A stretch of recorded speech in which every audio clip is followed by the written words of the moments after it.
Can you share na lang yung nangyari doon sa last sequence? Hindi kayo nag-attempt ng shot. Yun lang ba talaga yung plano mag-ubos ng oras? Siguro we made our decisions there as our players.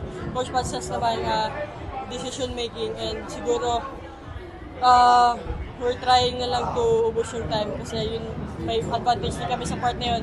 Nawala rin siguro sa isip namin na there's a 16-second shot clock pa pala. So after that we have 2 seconds na oras na natitira. Siguro nagtiwala kami sa teammate namin na good defense lang kada possession. So yeah. Pero masasabi mo sa crowd, sobrang ganda nung atmosphere ngayon dito sa stadium.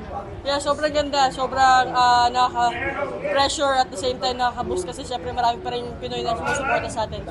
Siguro last na sabi mo nung una gusto mong bawiin yung gold, ngayon nabawi mo na, ano na lang yung naiisip mo?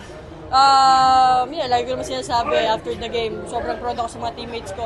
And yung sabi ko lang Coach Pat after the buzzer ends, sabi ko sa kanya, we did it again. Siguro it's the best challenge for us na nagbalik namin yung throne sa Pilipinas.